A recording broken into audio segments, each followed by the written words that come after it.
Washington, the stunning election results in Virginia statewide races and in New Jersey local contests, in which Republicans romped to victory, bolster the argument for passage of President Joe Biden's legislative agenda as quickly as possible, Democratic senators said Wednesday.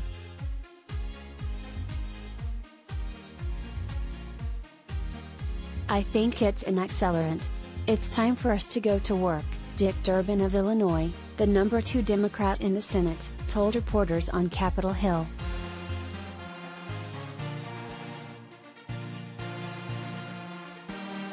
Republican Glenn Youngkin won Virginia's gubernatorial race over former Governor Terry McAuliffe, a Democrat.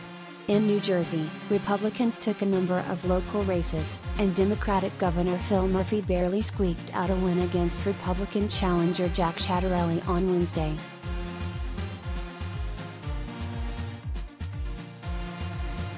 Senator Ron Wyden, D.R., chair of the Senate Finance Committee, said the election results in both states turbocharge those issues like reducing prescription drug costs because they are kitchen table issues.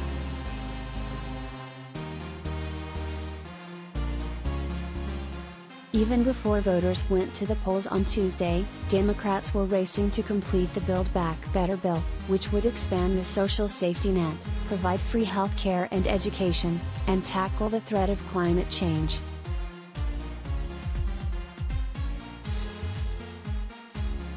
The problem is that not every Senate Democrat supports quick passage of the bill.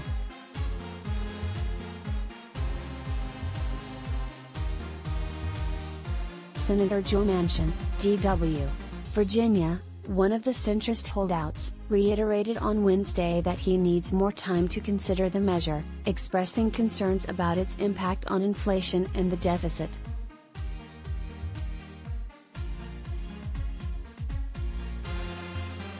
"We better be very careful, and make sure it's transparent," Manchin said.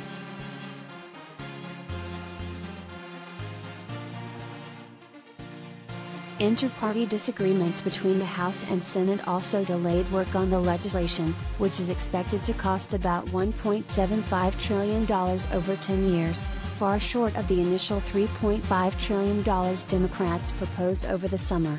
The outstanding issues just happen to be some of the most contentious provisions: prescription drugs, paid leave, climate change, taxes and immigration.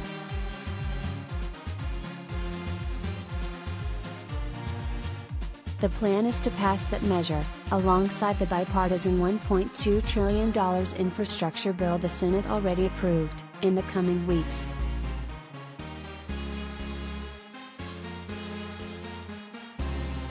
The House could vote as early as this week to send the infrastructure bill to Biden's desk and to pass its version of the Build Back Better legislation. Over the weekend, progressive lawmakers dropped their objection to voting on the infrastructure bill without a firm commitment of support for the social spending bill from senators like Manchin and Kyrsten Sinema, Democrat Arizona, so it is likely to pass when it does come up for a vote.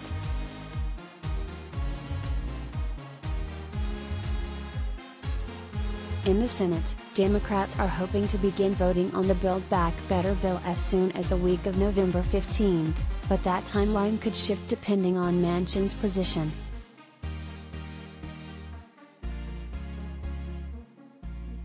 Virginia Democrats blamed McAuliffe's loss in the Commonwealth's gubernatorial election directly on the lack of action on Capitol Hill. They argued that McAuliffe would have benefited greatly had Democrats passed both the bipartisan infrastructure bill and their Build Back Better legislation because he could have used support for those measures to win over voters.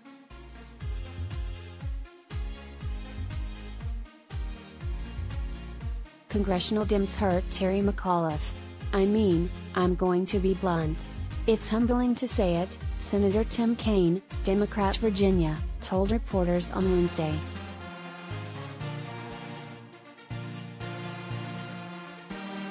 "Imagine if you had a Terry McAuliffe talking to suburban voters about how we're going to have affordable child care and universal pre-K, or sell a transportation infrastructure bill, saying, 'Here's what it's going to mean for all these projects,'" Kaine added.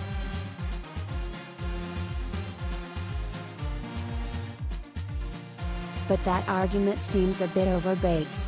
It also ignores other issues that fired up Republican voters to turn out in droves on Tuesday, such as the economy, education, and COVID-19 restrictions.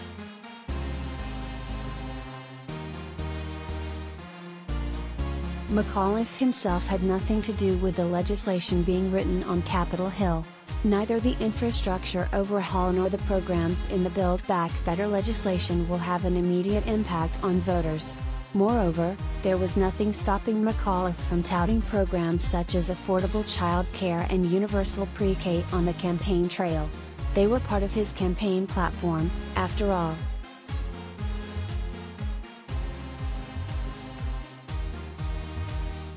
If there is a convincing argument to be made, it is that Democrats' general dysfunction at getting their legislative agenda through Congress hurt the party's standing with independent voters in Virginia, which swung heavily toward Youngkin. But it's not as if Democrats stayed home on Tuesday. Turnout was historically high among both parties.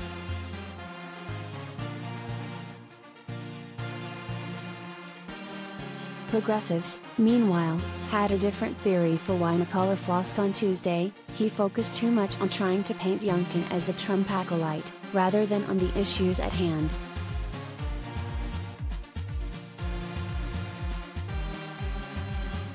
Democrats won't win simply by branding one opponent after another as a Trump clone, and then hoping to squeak out a razor-thin win, the Progressive Change Campaign Committee said in a statement.